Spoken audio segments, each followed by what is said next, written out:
Hi friends, இந்த edit ரொம்பவே easy தான். வீடியோ ஃபுல்லாக பொறுமையாக பாருங்கள். பொறுமையாக சொல்லி தந்துருப்பேன். சேனலை வந்து சப்ஸ்கிரைப் பண்ணி வச்சுக்கோங்க.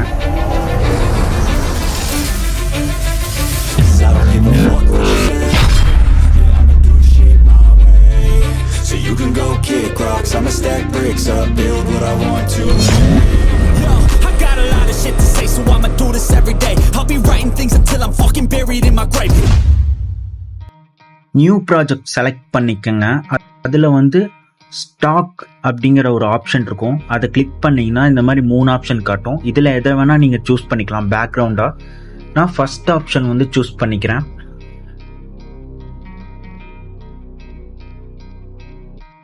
ஆட் பண்ணதுக்கப்புறம் கீழே பார்த்தீங்கன்னா கிராப் ஆப்ஷன் இருக்குது. அந்த கிராப் ஆப்ஷன் கிளிக் பண்ணிட்டு எந்த சைஸ் எந்த ரேஷியோ வேணுமோ நீங்கள் செலக்ட் பண்ணிக்கலாம். நான் வந்து 16:9 செலக்ட் பண்ணிக்கிட்டேன்.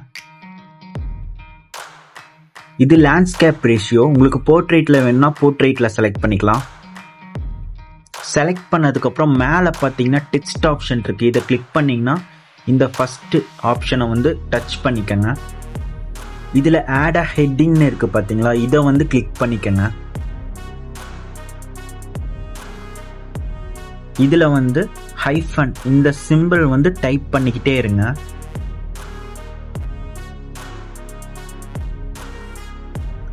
இப்போ வந்து ஃபாண்ட்டை வந்து செலக்ட் பண்ணிக்கலாம். இங்கே வந்து கிளிக் பண்ணிக்கங்க. FFன்னு கொடுத்துருக்கு, இதுதான் ஃபாண்ட். இதில் வந்து பெரிய ஃபாண்ட் என்னவோ அதை வந்து டச் பண்ணிங்கன்னா தான் உங்களுக்கு மேலே ஹைஃபன் வந்து கொஞ்சம் பெருசாக மாறும். நான் வந்து இந்த ஃபோட்டோவை வந்து செலக்ட் பண்ணிக்கிட்டேன். இப்போ லெட்டர் ஸ்பேசிங் கொடுக்கணும். இந்த ஆப்ஷனை வந்து கிளிக் பண்ணிக்கோங்க. லெட்டர் ஸ்பேசிங் வந்து ஃபுல்லாக நீங்கள் கம்மி பண்ணீங்கன்னா இது ஒரு லைன் மாதிரி உங்களுக்கு ஜாயிண்ட் ஆயிரும். இப்போ வந்து ஃபாண்ட் சைஸ் வந்து இன்க்ரீஸ் பண்ணணும். இந்த ஆப்ஷனை வந்து கிளிக் பண்ணிக்கங்க.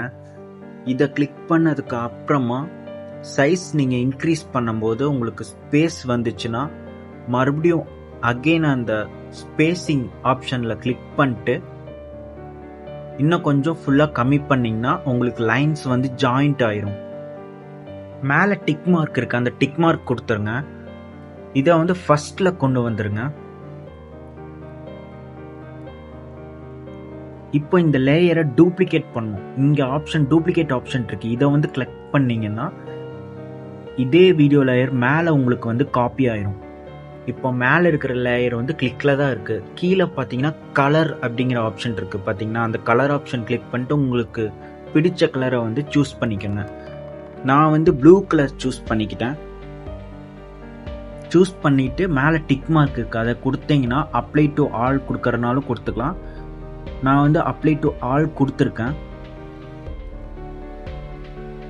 ஃபஸ்ட் லேயர் இதை வந்து ஹோல்டு பண்ணி பிடிச்சி கொஞ்சம் செகண்ட்ஸ்க்கு தள்ளி வச்சிருங்க. தள்ளி வச்சதுக்கு அப்புறமா கீழே இருக்கிற லேயரை டச் பண்ணிட்டு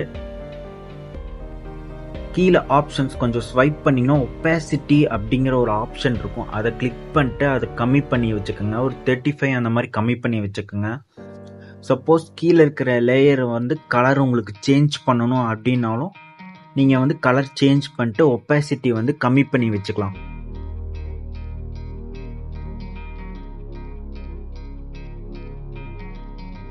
சேஞ்ச் பண்ணதுக்கப்புறம் அப்ளை டு ஆல்னு கேட்கும். நீங்கள் வந்து கேன்சல் பண்ணிடுங்க. அப்போ தான் உங்களுக்கு மேலே இருக்கிற லேயருக்கும் அப்ளை ஆகாமல் இருக்கும்.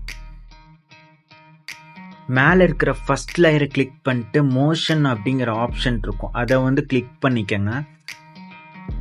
இதில் ரிவீல் அப்படிங்கிற ஆப்ஷனை வந்து 2 டைம் டச் பண்ணும். ஒரு டைம் டச் பண்ணிங்கன்னா மேலேருந்து வரும், ஒரு டைம் டச் பண்ணிங்கன்னா லெஃப்ட் டு ரைட் போகும். லெஃப்ட் டு ரைட் வச்சுருங்க. 2 டச் பண்ணிங்கனாலே உங்களுக்கு லெஃப்ட் டு ரைட் கிடச்சிரும்.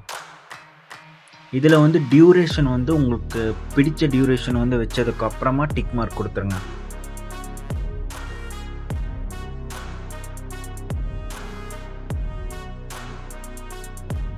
இப்போ இதை எக்ஸ்போர்ட் பண்ணணும். மேலே வந்து ப்ளூ கலர் ஆப்ஷன் இருக்கும், அதை டச் பண்ணிவிட்டு உங்களுக்கு பிடிச்ச ரெசல்யூஷன் வச்சுட்டு எக்ஸ்போர்ட் கொடுத்துருங்க.